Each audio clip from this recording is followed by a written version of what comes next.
Good evening. Good evening, Mr. Hunter. Good evening, Mr. Wood. Hello, how are you doing?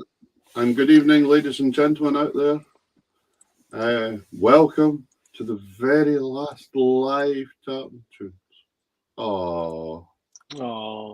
Say everybody. No, it's sadder than that. Sadder. I've just been to a pantomime. Come on, sadder than that. No, you haven't. Oh. No, you haven't. I have. Oh yeah, I have. Yeah. So anyway, listen, it's brilliant to be here, and it's been brilliant to be here for the last 3 years. 3 years. Yep. We'll have all the facts and figures on the Hogmanay show. Yeah, we're going to do a Hogmanay show that we're pre-recording, so I hope you can join us for that, and that'll take us right up to the bells. We'll advertise that and let you know when it's happening. It'll be happening on Hogmanay. Can I believe this is the last show? John, when I started this show, John, I was 51. Now I'm 54. Come on, this is it's been about a week actually, but strange, all happening. Ladies and gentlemen, wonderful, so many folk joining us tonight for the last show already. Please hit the share button. We've got an amazing guest for you tonight. We've got Kim Carnie coming on, the singer, Gaelic and English. She sings in, and member of Manran. Soloist in her own right. Fantastic. Great musician. So we're going to have an absolutely superb last show. So one of only a few singers that can bring the Hydo to their feet singing Wild Mountain Time as well. Fantastic. It was unbelievable. Yeah. I actually had to send Gary Ennis a message and tell him how good it was. And fortunately, he agreed. You're looking for a gig. I'm not good enough for that. Carry on. But he was, but Gary well agreed. It was a great show. What I saw on Alba was amazing. And just a thing to remember, folks, we have done 3 years. I don't know how many shows we've done now. We'll get all that stats as Davey says. But it's been it's been one a week right through, so quite a lot of shows. Over 200, 250 guests or something like that. It's about that, yeah. They're all on our YouTube channel. The whole lot's on our YouTube channel. So if you get stuck for a while, why not go back and watch over some again? There's a lot of guests that's been on that have put on, sent us wee videos and things that we're going to play in the Hogmanay show. And Wait, it really, Peter, I mean, Peter. Lots of people are asking We can't call it the Hogmanay Yep. show. The BBC have got that one. Oh, they're small fish compared to Small certain fry. things. Right. So that's so. Yeah, but I mean, and folk have been asking, why are we kind of calling it a day? Well, one of the reasons we're kind of calling it a day, folks, is when we started all this in lockdown, everybody was at a loss. Everybody was at a total loss, and nobody had anything to do. And we started it purely as a way of helping musicians promote themselves and another platform to maybe sell some CDs on and things to keep things going. That was really the only reason we started it. We haven't actually made anything at all in the 3 years ourselves. If anything, we've lost money. We never intended to. That was never why we did it. If anything, we've lost money, yeah. Yeah. But one good thing, we did raise quite a lot of money for the neonatal in Dundee when your daughter Amy was born. Yep. We managed to raise quite a bit of money for that one, and anything like that we've done. So, but the thing is that it's been phenomenal having all these people on and just meeting people. And when we meet them in real life now, it's really funny when you see somebody that you've interviewed and you know quite a bit about them before you even say hello to them, which is quite nice, really. So anyway, folks, keep sharing. What's going on this week, David? Just before we go, according to the quick accordion, accordion to the quick maths, the first show was on the 30th of August 2020, which means that Tartan Tunes have been running for 172 weeks. Well, that's not bad then. And for a long time, for the first shows, we had 2 guests on every night. Yeah. Yep. So we used to do 2, and then we cut it down to just having 1. So there's been a lot of people on. It's been great fun. We've had folk on for all over the world, really. For South Africa, Tony Reese was on for South Africa. The guys on for America, and Ron Norway. Block, when we had Ron Block for Alison Krause's band on that night. That was really good. Yep. Norway, yeah. We've had folk for all the place. It's been really good. And then we've had people from airport departure lounges, all sorts of things. So anyway, what's been on this week? You on holiday yet? No. No, the school finished on Friday, and they were half day, but I finished on Wednesday. This Wednesday, and then I'm not back until the Thursday after New Year. Right. So a wee bit of a time off. But cool. I believe you got a bit of big news. Actually, this is all changed for me. What's that? I said, I believe you've got a bit of big news. Sorry, well, yeah. I mean, it's all kind of changed for me this week because this is the last Tartan Tunes, and I've been teaching accordion in the Shetland schools now for 19 years. 2 years for the Arts Trust, and then education took me on. But I'm stopping this week, actually. This is my last week teaching accordion in the schools in Shetland. I've actually accepted a job as a learning support worker in the local school, and I thoroughly enjoy it, working with the kids. It's really brilliant, especially when we have to go into other classes and I'm learning stuff again as well. It's quite fascinating. It's brilliant. So all change. Yeah. And Carden's working away hard up at the spaceport in Lunst, and they've just been given the given the licenses to launch vertical launches today. So good on them. The CAA, the Civil Aviation Authority, has okayed it. So Carden's working away there, so they're hoping for vertical launches for next year. To be fair, there's not much else happens up there, so it's kind of just up and out, isn't it? Well, there's occasional things happen. Yeah. It's probably more happening than Speaking you of- think. See, when I moved to Shetland, I thought I'm going to a wee quiet place. I've never stopped since I got here. So, anyway, have we got a bit of music? We have a bit of music. To celebrate the festive period, we have one of our previous guests' videos. Now, this man has, well, last year I'm sure he did 30 videos or something like that in 30 days or something or 12 days of Christmas. But he's released a single this year instead, and we have the music video. It's called Christmas Madness. And from what I can see, there's no baggy trousers, so we're okay. So let's have a listen to Ross Miller and his band with Christmas Madness. Cool.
Absolutely brilliant.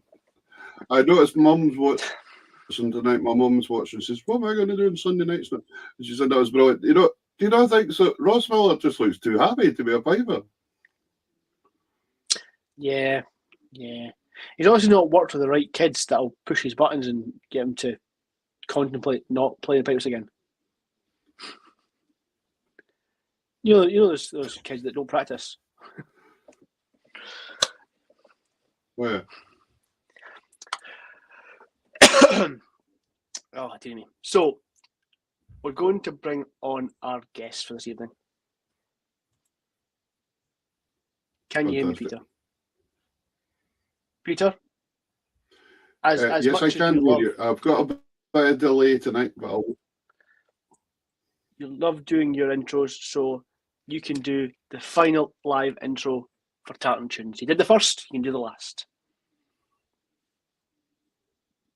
Thank you for putting me on the spot there. This young lady that's come on has Absolutely amazing talent. I was fortunate enough the first time I met her in person was in Cullevo, only about 10 miles away from here in Shetland through the summer. And they were up playing at Sail Yell, which was part of the tall ships visit to Shetland. And they had an amazing night. And when Kim and I were chatting earlier, she said the only thing was it was her only first time in Shetland. And she was only here for about 24 hours. They flew in, done the gig, and flew back out. So hopefully we'll get her back up sometime soon again. If any of you were at the Hooli and the Hydro last week, you would have heard Kim singing with Manran, and it was stunning. I wasn't there in person, but I did manage to catch the show on Alba the next night. Well, I think half of it. I think there's another half coming. So I'm looking forward to seeing that, and it was absolutely awesome. In fact, I was so taken on with it all that I messaged Gary Ennis personally and said, "Well done, chap," because it's quite an achievement to put something like that on. Oh yeah, oh yeah. So I wouldn't like the worry of it, put it that way. That's true. Anyway, so Bala, let's bring on Kim Carnie. Hi guys. Hello. How are you getting on? Hello, Kim. We're good. How are you getting on? All good here, thank you. And you're in Kerrymuir tonight. That was home of the home of the author of Peter Pan. Am I wrong? No, you're right. Yeah, they don't let you forget it around here as well. There's a statue, and all the shops are kind of puns on it. And my favorite, I think, is the Chinese is called something really funny, like Peter Chan. The funny thing will be the guy is actually called Peter Chan, and everyone makes fun of him. Yeah, they think it's a play on words. The other thing is that Kerrymuir is the home to, they keep on saying that it's the home to Bon Scott from AC/DC. Yeah, but Bon Scott was born in Forfar. Don't let them forget it. Anyway. And technically, actually, I think that Peter Pan author, whose name has escaped my brain right Jimmy now. Barry. Actually wasn't born here either. He just spent some time here. And if we're going down that road, yeah, we're going down that road. Mary Shelley wrote part of Frankenstein in Dundee. There you go. But that actually makes sense when you see Dundee. Anyway, Kim, thank you for joining us tonight. You had a fantastic gig from what I saw in Forfar last night with the Manran Boys and Skerryville as well last night. Yeah, it was a great nice night. Double header. Yeah, it was nice. Let's just kind of delve straight in. Tell us how you got into music and singing in general. I think every singer will say the same. Kind of just started singing when I was a kid, and I didn't ever think I'd be doing it as a job right enough. Well, I mean, at one point I was certain I was going to be some sort of pop star when I was about 5 years old, but certainly in the Gaelic world. Oh, I think we've lost Peter. No, that's fine. You just restarted. So good. In the Gaelic world, I didn't think that a career would be possible, but it was certainly a passion of mine from a really young age. I just love it so much. But yeah, then I kind of went to uni, studied law, didn't even stick. And when I left uni, I decided I loved my law degree, and but I decided I wanted to. There's a job that came up at the BBC that I always wanted to do. It was my kind of one of my big childhood dreams was to be a TV presenter, and a program called Janish, which is on BBC Alba, but at the time when I was wee, it was on BBC Two. They were looking for a kids TV presenter, and it was one of my favorite programs when I was wee. So it just seemed, the day after I graduated, I got the call to say I got the job. So it all really fitted in nicely. Oh, okay. Yeah, and then I was at the BBC for a couple of years, and then decided that I'd had enough of being employed, and I decided to leave, and I thought I'd give music a go. But I left the BBC with not one gig in my diary. I just kind of put it all on a chance, and ended up working out okay. But yeah, I wasn't ever. I kind of never settled. I'm always kind of looking at the next thing I can do. Yeah. Hi, Peter. You okay? It is always a real nuisance, isn't it? Work. It gets in the way of everything that's good. So, where are you originally from then, Kim? I'm from Oban. From Oban, yeah. Is there quite a wide Gaelic culture in Oban, or kind of mixed? Yeah, well, I suppose it's hard to know. For me, I would say yes, but I think I maybe had my blinkers on a little bit. I was certainly surrounded by the community. I went to Gaelic medium education. Okay. The people that I looked up to, the adults I looked up to, like I'll forever adore my primary school teacher. Well, I had a few, but one that I had for 4 or 5 years, she was a huge inspiration, and she was from Barra. And her mum would come over to the school and she would teach us stories and songs, and she would write us plays, and really kind of leaned into the oral tradition that we have, and not deliberately, but that was just that was her culture. And we were so lucky to have had we called her a Granny Vara, or Granny McKinnon.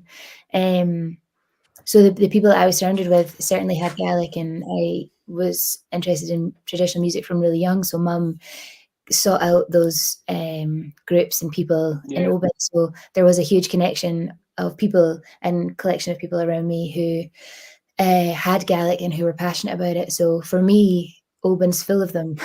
But actually, I'm not really sure if that's maybe the case objectively. But it certainly was my upbringing anyway. Yeah. That's well, McInnes saying he's listening to Oban now. Ah, great. What are the chances? And, Let's and have David, can you hear me? Oh. Yeah, I can hear Peter, yes. Can you hear me? And Mark Crawford saying that Ian Cruikshank stays in Kirriemuir as well. Ian was on the show as a guest as well. That's correct. Let's have a little track from you, Kim. We're going to have a track from your just confirming this, your debut album, which came out last year. And we're having And So We Gather. Do you want to tell us a bit about the album and about this track as well? I know we're jumping ahead, but we'll come back forward. Yeah, so As We Gather, that's the title track. I wrote most of the album through like 2020 when I ended up going home for the first good chunk of lockdown. Home being Glenlyon, and that's where my folks moved to when I was a teenager. And I was really lucky. I got to go there for a good few months, and I mean, I lost obviously all of my work because my work involves doing nothing but traveling. So we certainly weren't allowed to continue to do that. So it's a really dreamy place, Glenlyon. I just walked more hills than I could ever dream of doing now. And I wrote a lot and found a lot of new Gaelic songs too on Tobin and Dolclish. So like a great website for like an archive website. And so I put the album together there. I'd already been planning to do an album, and it was a completely different track list. And then lockdown happened, and my focus was in different areas. And there was my mum doesn't have a piano in the house, but there's a church about a 3-mile walk away, and I would walk around to the church. Still don't drive, and would sneak into the church. It was actually, they closed it because of COVID, but they didn't have a key for the door, so they would just put a bench up against it. So I'd just step over the bench, let myself in. Nobody was going anyway. The Glen is empty. And yeah, so I just would write, and this was one of the songs, and it became the title track, just with the concept of the plan was to get this album when everybody was allowed to be together again, and I got to work with my favorite musicians. And the idea of it was, and so we gather. So like when we have the opportunity to gather again, at the top of my bit of paper where I was writing down like track ideas and song ideas, I had at the top for when we gather. And then I just kind of changed that a little bit to the current moment, which was And So We Gather. Brilliant. Here we go. And So We Gather.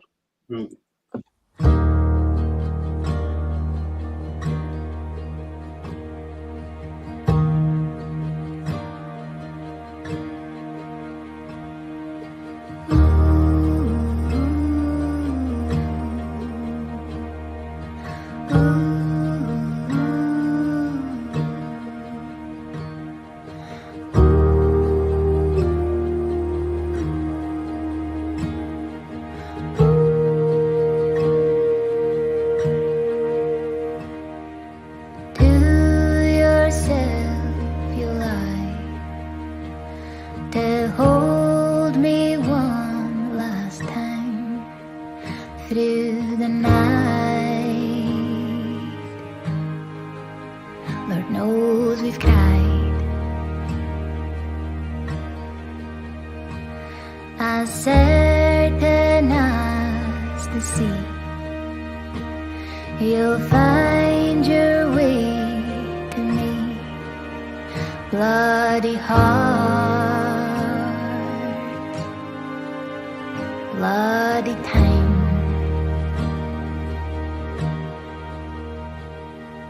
Now that I've learned to let you love me, it's better than before.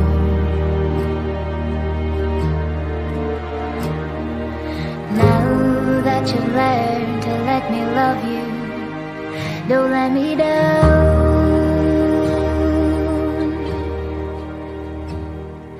We'll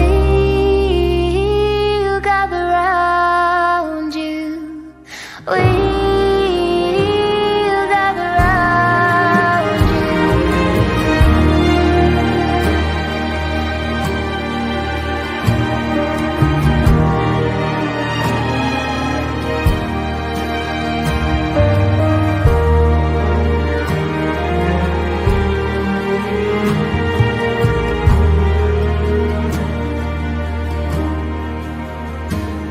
If I could see you now, I would lay you down intertwine, yours and mine, to heal, to hold, to grow. You're all I want to know. Bloody hands, bloody love. Now that I've learned to let you love me, it's better than before.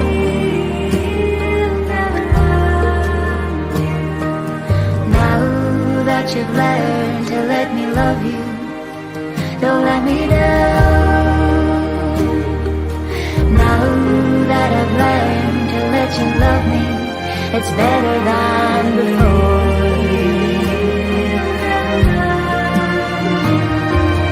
Now that you've learned to let me love you, don't let me down.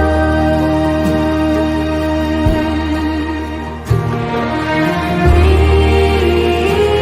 gather round you. We'll gather round you. We'll gather round you. We'll gather round you.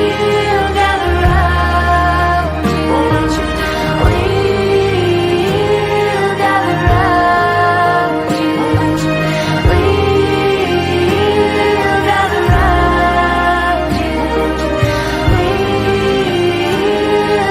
round you. We'll gather round you. We'll gather round you. We'll gather round you. We'll gather round you. We'll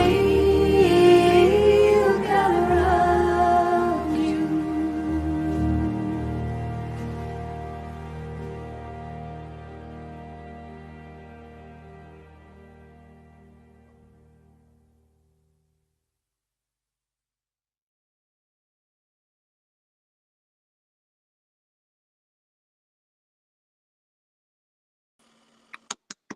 Yeah. Wonderful. I've Wonderful. jumped onto my mobile. Sorry, I'm up and down the way, but can you hear me now? Yep. Good. That was amazing. That must have cost some amount to make that single. Hiring an orchestra. Well, it wasn't my cheapest day, but Gee,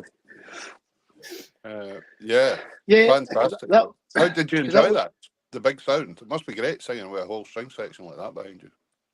I think it's probably every musician, but every singer's favourite thing to do is sing with an orchestra. I don't think I'm alone there. Brilliant. Very true. Very true. There you go. That's sentimental. Davey, Thanks, Jill. why can't I get my phone to turn me on sideways? You probably locked your auto rotation. Looks great, Peter. Don't worry about it. I will just run with this because I'm feared to touch in and again and just That's switch it off or something. That's fine. I think the last time we did this, I ended up switching the show off, if you remember, in the middle. You did. Yes, you did. Yeah. So I And think we're not doing that again. I think I will touch nothing. No, that's it. So Jason Dove from Denmark just sent me a message there when we were switching over, and Jason was saying, "Yeah, that." But he sent me another one saying, "Where the hell are you sitting?" And I'm actually in my shed outside, and I think that's the problem. Actually, it's getting kind of gaily up here again. It's pretty windy tonight, so maybe that's what's going on. So that's that. But nice to see Jason. Have you sung much in Denmark, Kim? Yeah, I was there just this year a few times. I think I was there for a tour with Man, and then my own band were over this year as well. Yeah, I think we were maybe there as well for a festival, maybe in the summer. Yeah, I like Denmark. It's good. It's good. Yeah, great place. The only thing is you can't get a fish supper anywhere. It's just sausages and hot dog type things everywhere. But that's it. But you live with that. You live with it. We used to go to Denmark for 3 months at a time and play. Great. And, small country to be there for 3 months. Well, it was in the olden days, like 25, 30 years ago, you'd go, and as long as you didn't play for more than 90 days, you didn't have to pay their tax. You could pay your tax when you came home. So paying tax. Yeah, paying tax. So that worked out really well for us, Davey, because we always paid our tax. Yeah, so that was that.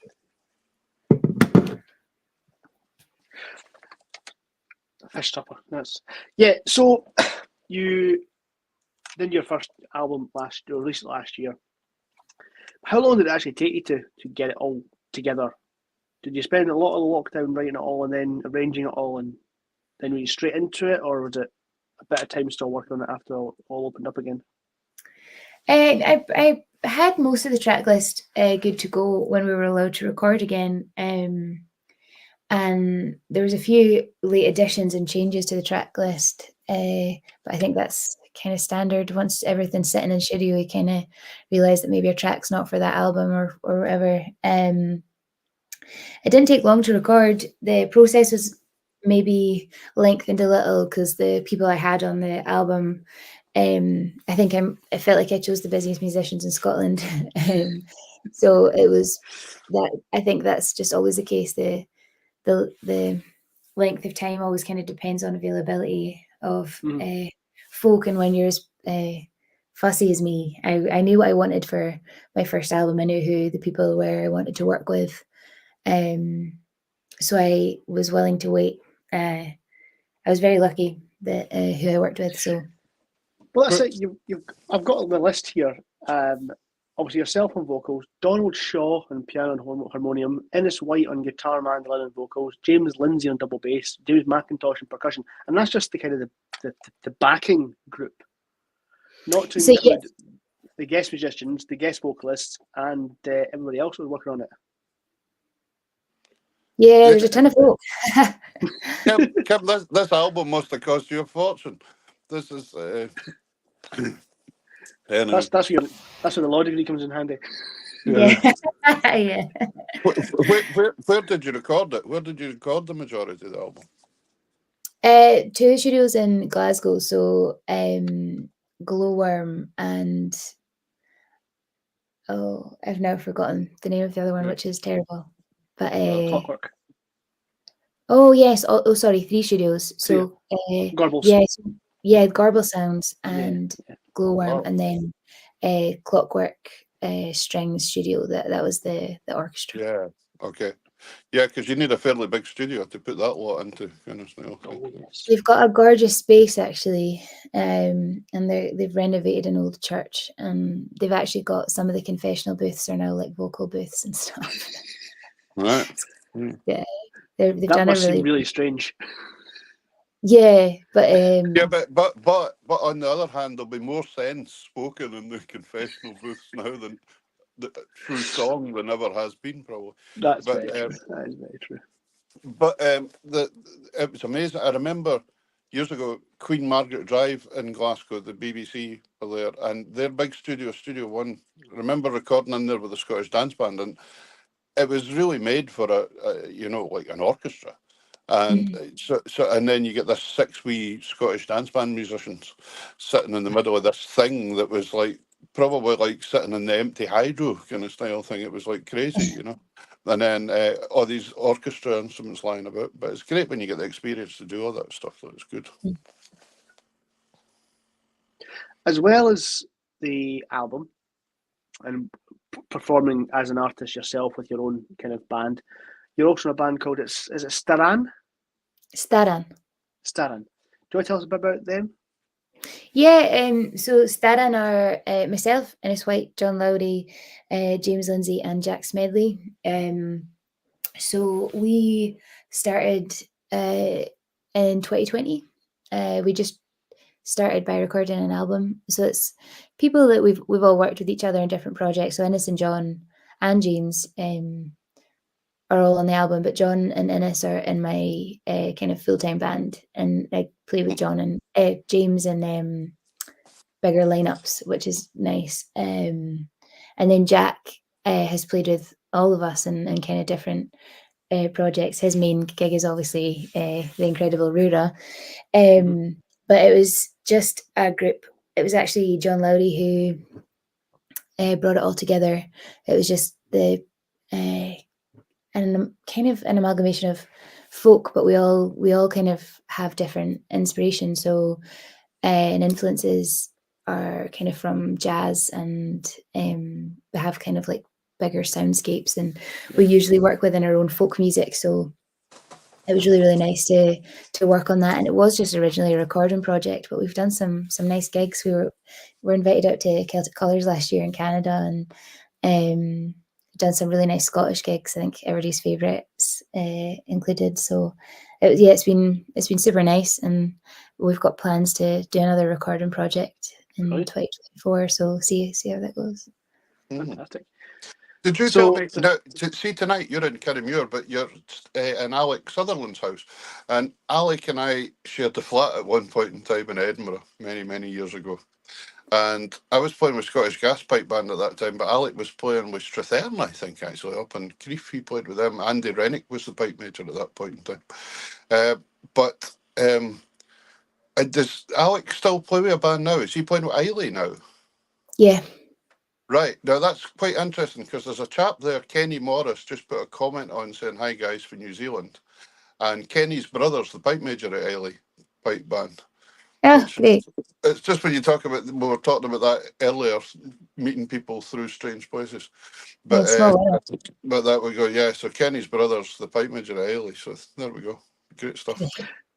So that leads me on to a nice segue into this next track. And so you want to tell us about this one? Is it Two Hands on the Pipe? That Life's a Pipe. Yeah, so that's one of Staran's tracks. And it's a tune that was apparently heard. So the story goes that there was a piper, and he went into an underground cave, and he took his pipes with him, and some sort of kind of I always forget the English word for clive, but anyway, so some sort of kind of instrument that he can break down the stones with. Gosh, my brain. But he got stuck, and instead of using this to get out of the cave, he was so passionate about the pipes that he didn't want to put them down, and so he played this tune, which is the tune of the song, and he was never seen again. Yeah. And while he was in this cave playing this tune, above ground where he was, a woman was walking over the land, and she could hear the pipes from under her feet, and she wrote the words, which is Dada Sophie Plav Sichvayu. So 2 hands on the pipe. It's a shame I didn't have 3 hands. Yeah. Let's have a There we listen. go.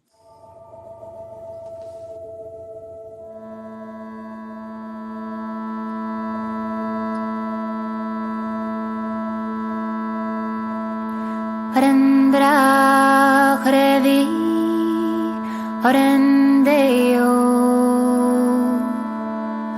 Harandra Hrevi Harandreo Harandra Hrevi Harandeo Haran Chindahiraro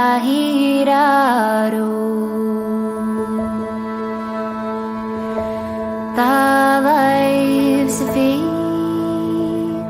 Vasichayu Tavai Safi Vasichayu Tavai Safi Vasichayu Struagen you vegan trilaven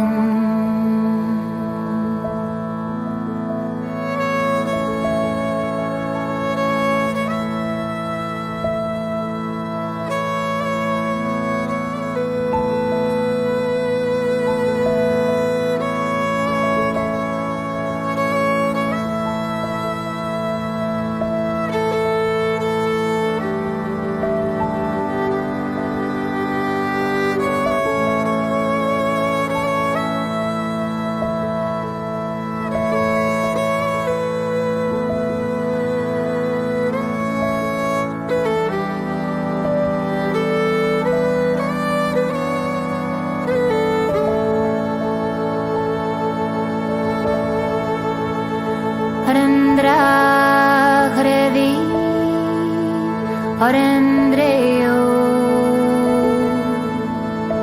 Harandra Hrevi Harandreo Harandra Hrevi Harandreo Haran Chindahiraro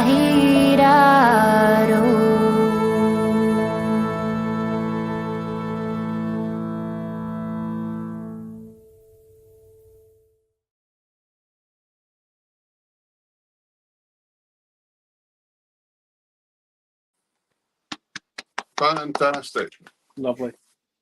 The dog came in and showed me how to work my camera. Yeah, definitely a better view. Yeah. No, that's a lovely. There you go. Everyone's saying the exact same thing. Such a lovely voice. Amazing. Yeah. Lovely, lovely, lovely. So the melody itself, did you learn that just through the song, or was it a melody elsewhere at the same time? My guess is that that's a part of a bigger pípedach. I heard it on Dobre Dulcish. It's also in Margaret Faye Shaw's collection of songs of South Uist. But yeah, I'm sure it's a part of a much larger pípedach. Yeah. Tobler and Docus, for all our viewers at home, if you go online and look for Tobler and Docus, I'm not sure exactly how to spell it in Gaelic, but what is it? The Kist of Treasures, is that right? Or something? Is it? Kiss the Riches. Kist of Riches, yeah. Yeah. I remember when I was doing my uni course with Anna Wendy Stevenson and all them, they got Julie Fowlers to come in and speak to us, and Julie had quite a lot to do with that at that point in time. But it's an amazing resource, isn't it? I mean, there's so much Shetland stuff and everything on that one. It's incredible. It's amazing. Yes, there's been a lot of people doing an incredible job over the last good few years now, putting stuff from the Scottish School of Studies online.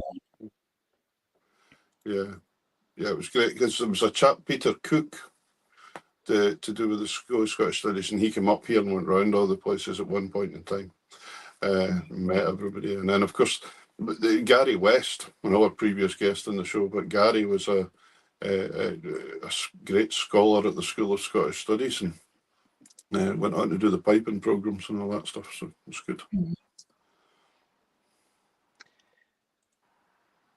Question, Peter? Yeah, I'm just catching you. Yeah. So, been brought up in Oban. When did you move to Oban, and where did you move to? Oh, I actually moved about quite a bit when I was a kid. So I was in Oban. Well, I was born in Oban, born and bred. And then we moved to Glasgow for 4 years, and then my parents moved back to Oban after 4 years. But I went to Plockton Music School, and then was there for a year, and then I moved back home to Oban. So I was away in Glasgow for 4 years for a bit, and then back to the Highlands. But then I moved to Glasgow to be a student. And then my folks stayed in Oban again for a while, but then moved to Glenlyon, where they still are. Did you study music when you went to uni then? Or? No, I studied law. Oh, right. Okay. Apologies, Peter missed that bit. Yeah. Sorry. No worries. So that's quite a change, isn't it, to go to a school of excellence for music, for Scottish music, and then end up doing law. And one of my pupils, an accordion player for Bray, Loris MacDonald, a really good player, and she's become a lawyer as well. She's down in Edinburgh. Maybe there's something about this music and law. Yeah. That's lovely. There's Arthur Cormac joining us tonight. Lovely to see him. Hello, Lars. The one thing we have noticed through doing the show is that a lot of trad musicians didn't do the trad music course. A lot of them have done other things, or done the classical, or like have done law, and became such kind of recognised names in trad music. It's quite unbelievable. But that's Glasgow for you, isn't it? Really, I mean, Glasgow's become such a melting pot as well. Yeah, totally. I mean, there's a couple of trad courses that people can do. I suppose there's always a limited number of people who can do those every year, but I suppose the wonderful thing about Scotland and how rich the culture is that there's plenty of people to pass on their knowledge and to teach people and get them further ahead in their instruments. And the courses are great. I mean, there's obviously the RCS, which is the kind of one that is most spoken about, but there's incredible courses in the University of the Highlands and Islands, and over in Silmore have a music course.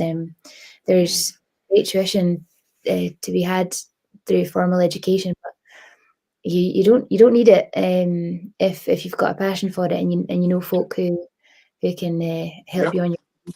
I totally agree with you. I think it's, and I think possibly, I'm going to get shot down for this, but possibly I think you're more chance of developing your own style if you go out there and work at it yourself than being over-taught, if that sounds wrong. I don't know.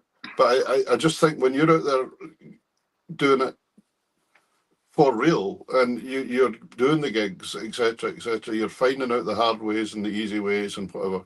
It develops you as a musician, as a person, I think. Maybe, but I think with the formal education courses, I think there's definitely been a lot of development within those courses over the last few years, and I think they have maybe realised the need for space within those courses for people to kind of find their own voice and find their own style. And I think there has been less emphasis on writing an essay about how to play a jig than like learning your own style or learning from different people.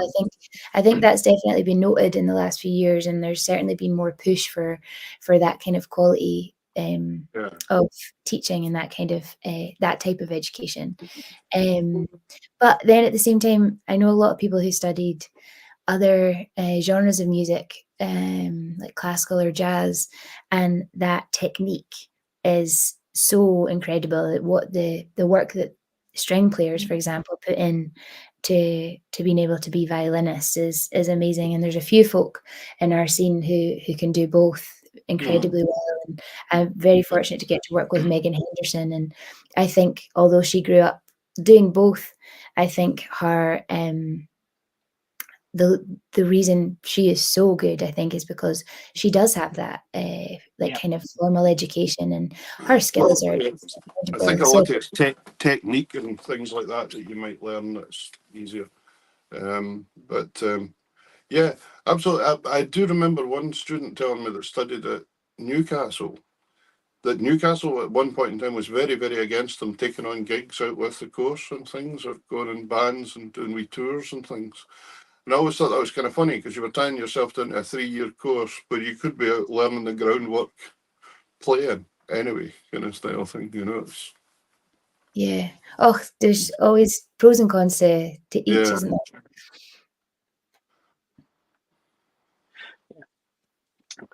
The next track we're going to play is a instrumental track from the rest of the band called, was it Balcaris?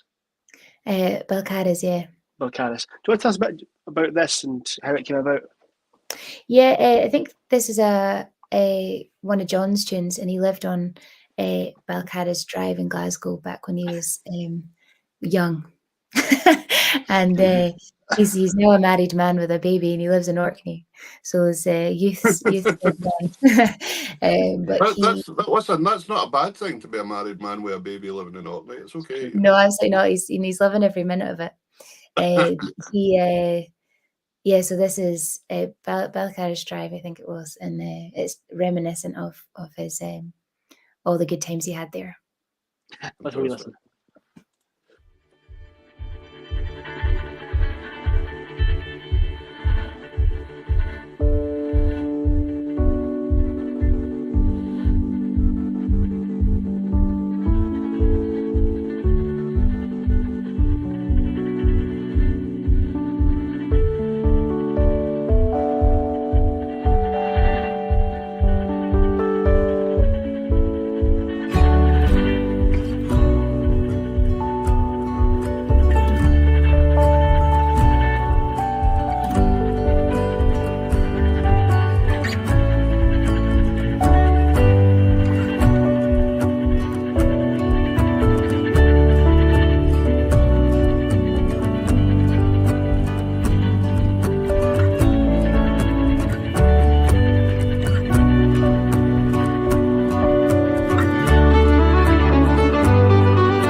Yeah, great player. Great player.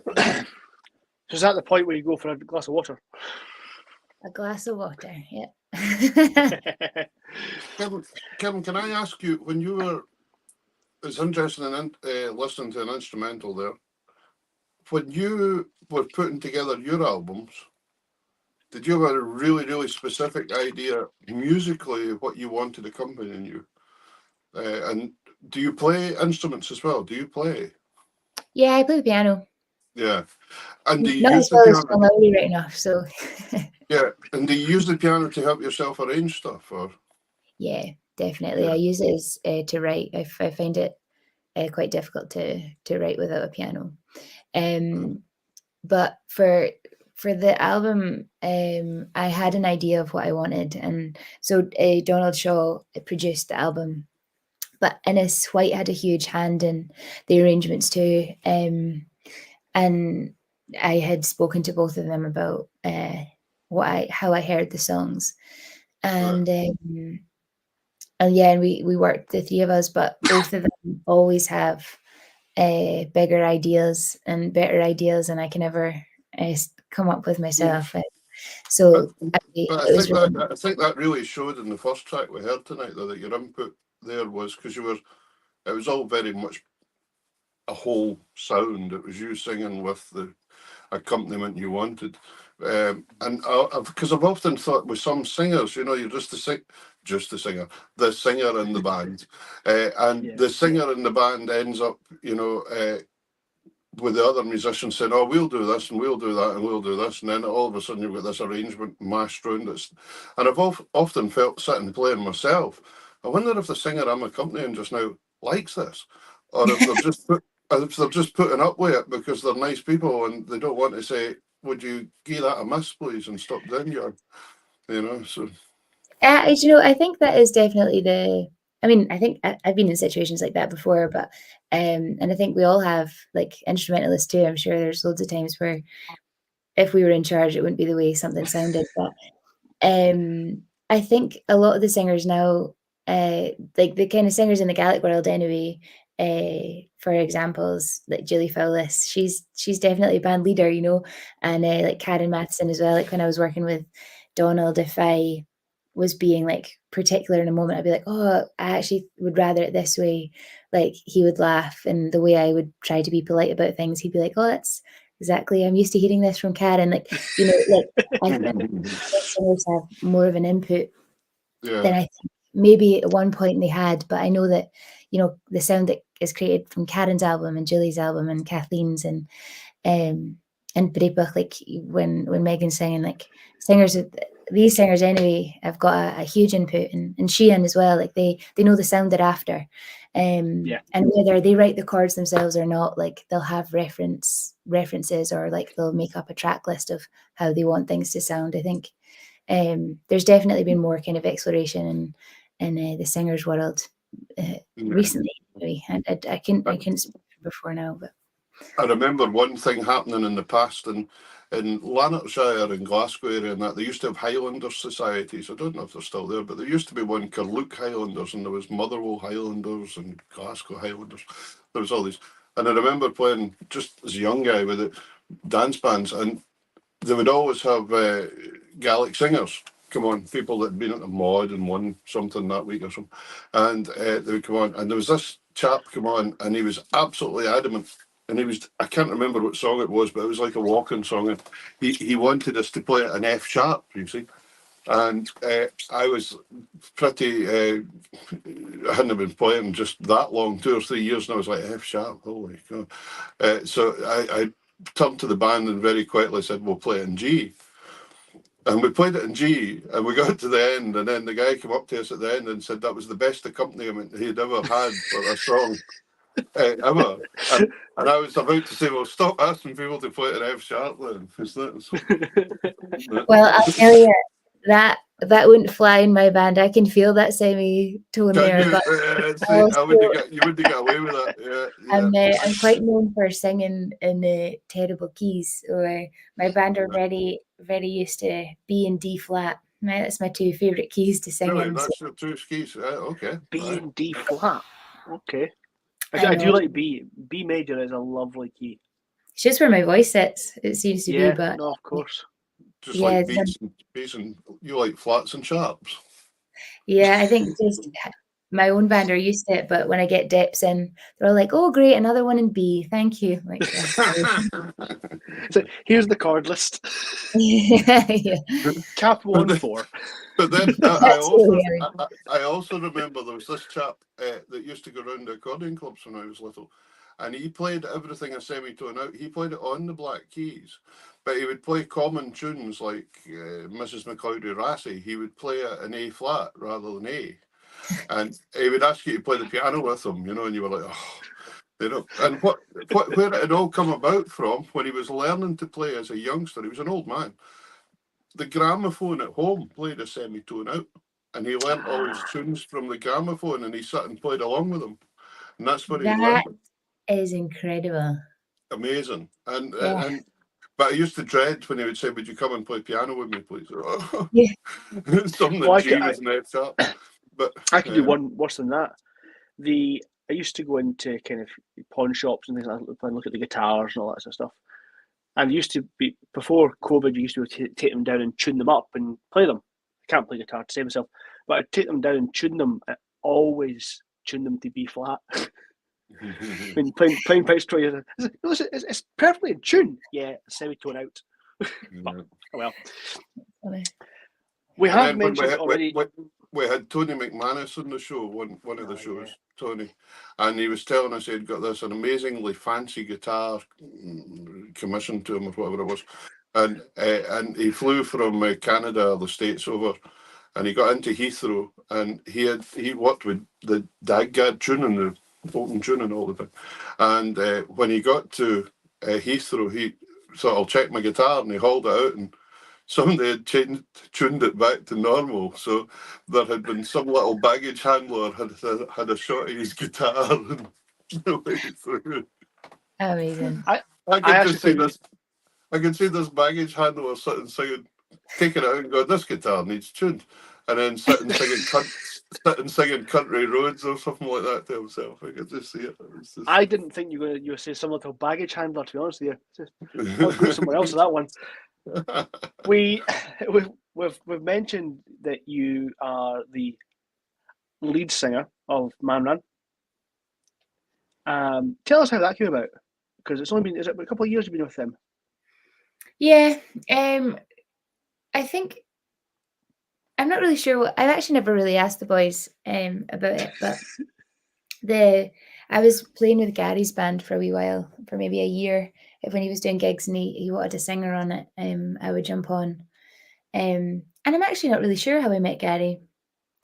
I'll need to ask him. I can't really remember how those gigs came about either. But I really liked playing with Gary, and he had Ewan on the gigs and sometimes Ryan as well. And I think Man Ran were just after a singer. And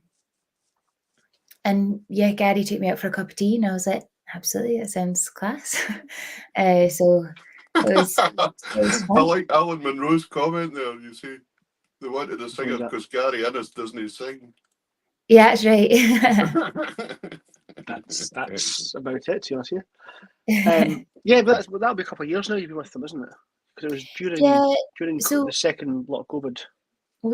Myself and Aidan Moody joined at the same time, and I actually they had wanted to keep it a 6-piece, so they actually asked Aidan if he'd sing, but I think he must have said no.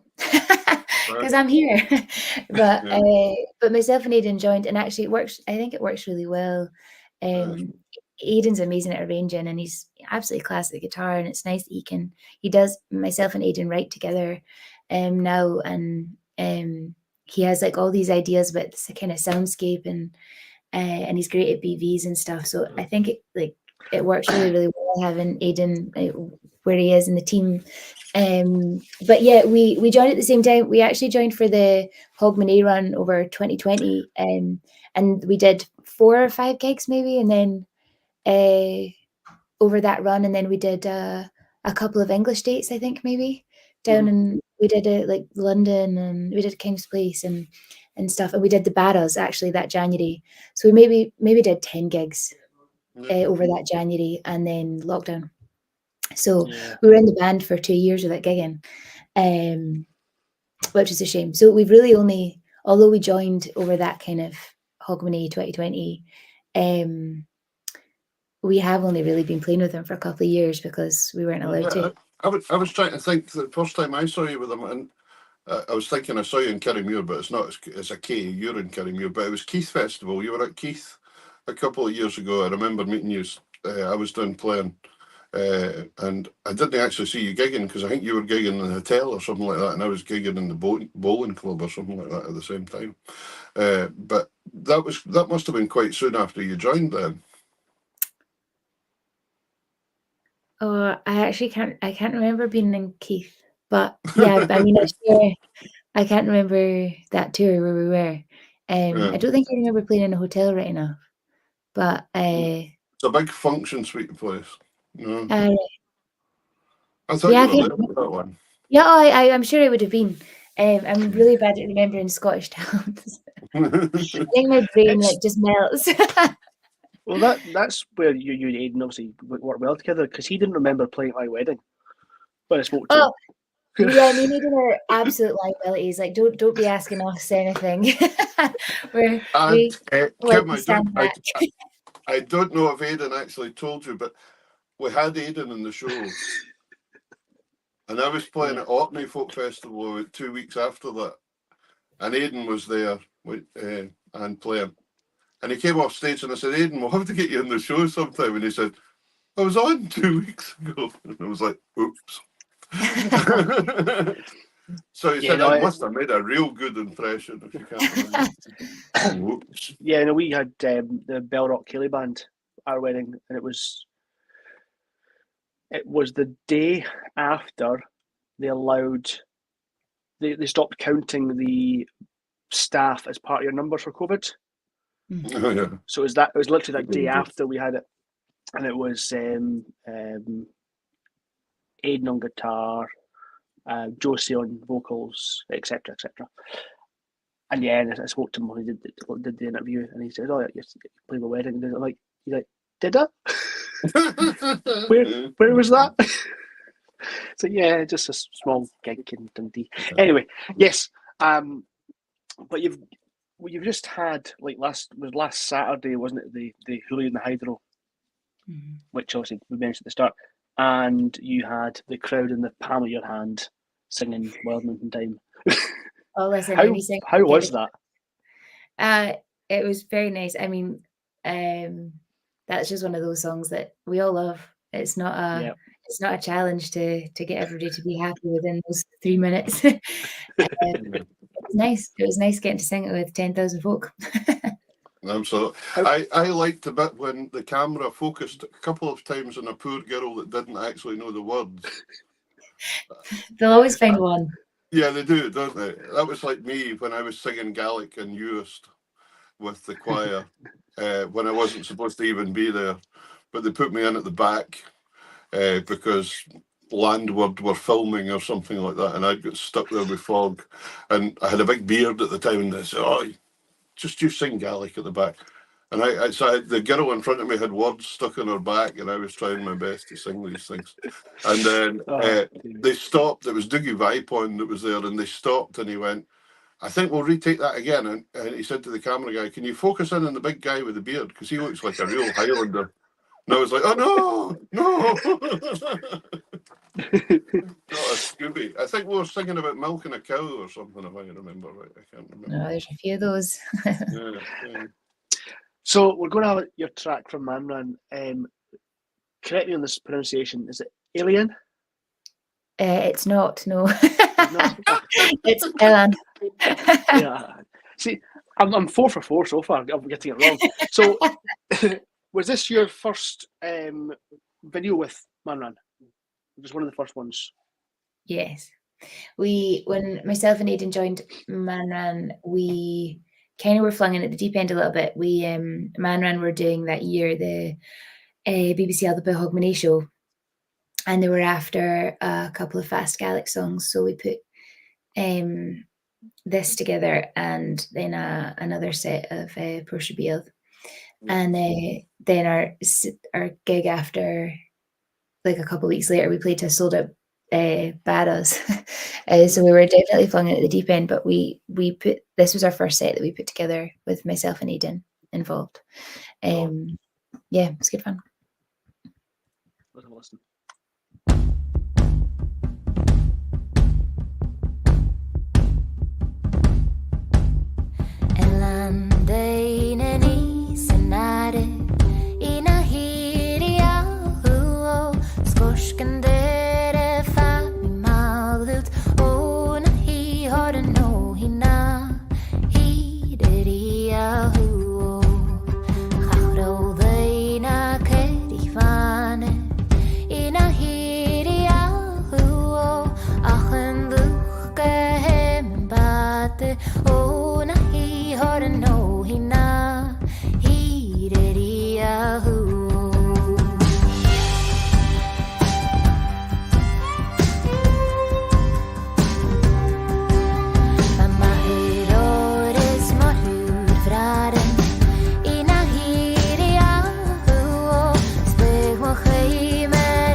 Yeah, great stuff. So I believe that there's a second half to the BBC Alaba Hydro Huli the Hydro show. Is that when's that? Do you know when that's going on? It's definitely over the Christmas period. It'll be in the next week or so, I think. Yeah. Brilliant. It was very good. Mm-hmm. Oh, it was a great night. I just found it really impressive that they managed to get that knocked out in less than 12 hours, 24 hours, well, 18 hours. Yeah, the Start to Beezer finish? team absolutely nailed it. They had editors in overnight. Was it I bet they loved it. was it Bees Knees that was doing it? Was it? Yeah, so Bee's knees are Beezer now. Yeah, so it was Yeah. Alistair McCush's. I was just going to say Alistair. I've known Alistair since I was very, very young. Yeah. It's a He's a long great time. player. He's a great player, Alistair. Mm-hmm. He was the Black Rose Cayley band, of course, when he started off. It was brilliant. Really good band. So, Yeah, what is happening in 2024 then, Kim? well, my 2024 every year Man Run play Portree on the 1st of January, which is always a chaotic night. It's great. So we're doing that again this year. And then after that, I've actually got a really kind of varied January. I'm doing a gig with John McCusker. He does a gig called South Side of the Tracks, and I'm one of the guests on that this year. And I'm doing a gig with Gary actually with the SSO Orchestra for Wow. Burns Night. And this Celtic is quite nice too. I'm doing a collaboration that I've done in Lorient this year. It's like a huge house band, and then there's a representative from every Celtic nation. So I'm there from Scotland, and actually Ewan Henderson is involved in that as well from Man Ran. Yeah. And then I'm doing Transatlantic this year. Oh yeah, fantastic! It's all Yeah, it's happening. nice. It's a nice. The beginning of the year. I don't think Nice. you've I don't think there's much else to do. You're doing all of them. That's it. It's a very nice start to my year. I'm very, very lucky. Yeah, not bad. And you're saying you've got at least one album coming up as well next year. Actually working on a whole bunch of recording projects soon. So Man Ran are back in studio, Staran are back in studio. I've already got some tracks ready to go for my own stuff, and I'm back in studio with more for more of that as well. So it's a big recording year. It's always, I think it's always the same. You kind of have 1 year on, 1 year off, 1 year release, 1 year in the studio. Yeah. Fantastic. Right. Fantastic. Magic. Should have cough. Again, Kim, thank you very much for joining us tonight Yeah, on so much. this our last Tartan Tunes. Oh, listen, there's going to be a lot of sad folk around hearing it's your last one, but thank you so much for having me on. No, thank you for joining us. But we're going to have one last video from you, and it's from your album. It's She Moves Me. Now, the video for this, I remember reading somewhere that you spent a lot of time with the producers of this video. Do you want to tell the audience a bit about the kind of symbolism of it? Actually, the opposite. We didn't spend. Do you not? No. So it was a really nice. It was a nice wee video. I had one concept. I wanted there to be a dancer, and I spent a long time finding the right dancer for it. I wanted it to be kind of that improvised movement, not such a strict routine. And I came across Jennifer, and she's just incredible. Really, really lucky to have worked with her. And I sent her the track, and I didn't see her perform it until we recorded it. Right. And when we first put the track on in the room, she nailed it, and I cried at her first take. So it was really, really special to get to see her do her work. But she's incredible. She's actually living over in Japan at the moment. Oh, it's playing on my screen for some reason. She's over in Japan doing a year at the moment, dancing and living her best life. Yeah, I'm sure. My little girl would be delighted. She's fascinated by Japan just now. I don't know what it is. She just wants to go to Japan, and that's it. In fact, she's learning herself Japanese off YouTube. Oh, that's amazing. Yeah, it's like a great place. So again, Kieran, thanks so much for joining us. Good thank you luck so with 2024 and everything that Yeah. comes with it. Thank Give you our so best to the in-laws, much. Well, and Yeah. and we'll I hopefully see was you at some. smashing Christmas and New Year. oh, so, and you too. Both of you. So I hope you have a good one and all the best for 2024. yeah, same to you. Thanks again, Kim. Okay, All the cheers. best, Kim. Thank you. Thanks.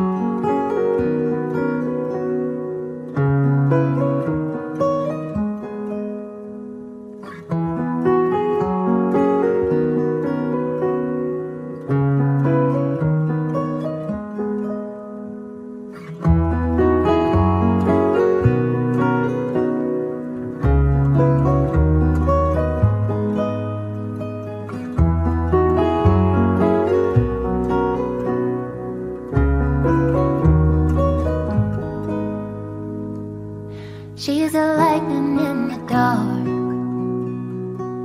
oh, the brightest morning star. She's a fighter and a lover, oh, the captive and the hunter. She's a walking disaster. She's the tears and the laughter. Oh, you know I wouldn't change her. Oh, you know I wouldn't change her. And I would search high and low to find the one that heals me. And when I see her standing there, oh, she moves me. She's a fire within me, and the air that chills me. She's wired and waiting. She moves me. Oh, she moves me. She's together and she's broken. She's been sung and gone unspoken. Oh, I feel it when I hold her. Oh, I feel it when I hold her. She's a downpour on the harbor. She's a wretch and she's the Buddha. Oh, she's worn and still unweathered. Oh, you know I wouldn't change her. And I would search high and low to find the one that heals me. And when I see her standing there, oh, she moves me. She's the fire within me, and the air that chills me. She's wired and waiting. She moves me. She's the fire within me, and the air that chills me. She's wired and waiting. She moves me. Oh, she moves me. Oh, she moves me.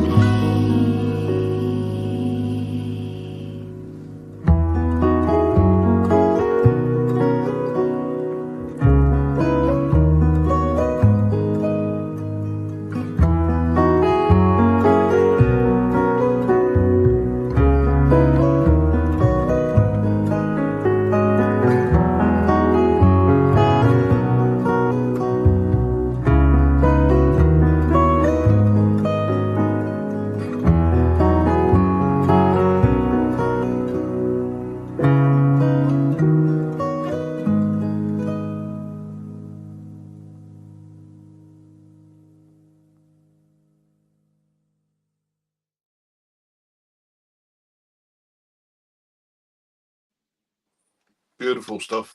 Beautiful. Listen, folks, there's so many nice comments coming in there. Thanks to Kim for coming on and being our last guest as the show stands just now. Jamie saying there and Andrew both saying that we've brought them so many musicians that they've never heard of before, and now they do, and they know them. So I would say that's job done, Davey. That's what we were planning to do. Was just Exactly. offer another platform for people. It's been fantastic doing it for the 3 years. But one thing we will never ever forget, and that's all you folks at home that have tuned in, because without you guys, there'd be no point. There'd been no show. So No show without punch. no. So thanks to you all for listening. There's Edna listening, but thanks to you all, and absolutely a million thanks to all the guests we've had. All these people have come on the show for nothing, given up their Sunday nights. I know they maybe haven't had to give up. We've given up a lot of Sunday nights, but that's the way it's been, and it's been absolutely fantastic to give that platform to folk, and especially in the COVID years, that was really quite special because it was really communicating, and it became a huge big family and so on. So it's been great. And Davey, thank you. It's been phenomenal working with you. It's been great. And you. Pierre, don't start it. We've still got one more show to record. Don't start. But still, I'm not crying yet. Don't worry. So I'll leave that for You've not had Hogmanay. I'll leave that You've for not had my pipes yet. Karen's even going to come on the Hogmanay show, she says. So. Good. So that'll be fine. So that'll be good. But anyway, thanks, folks. Yeah. I've been doing some number crunching, and I'd like to just kind of go through this while folk are still here.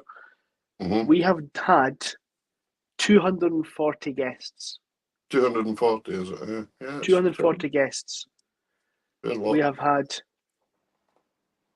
240.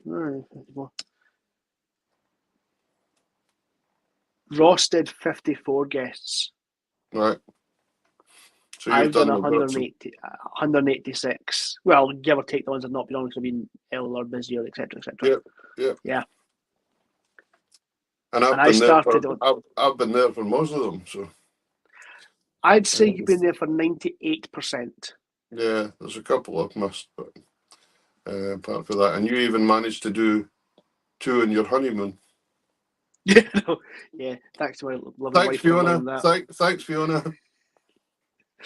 But it's wonderful to see. I mean, we've got to know each other, and we were lucky actually because I don't know if folk at home know, but I've still never met Ross McNaughton in the flesh. We've still never ever met, even though we'd done it to begin with. But you and I, because it was all lockdowns, but you and I were lucky enough that we came out of lockdowns and we got the chance to meet up and things. We've met 3 times.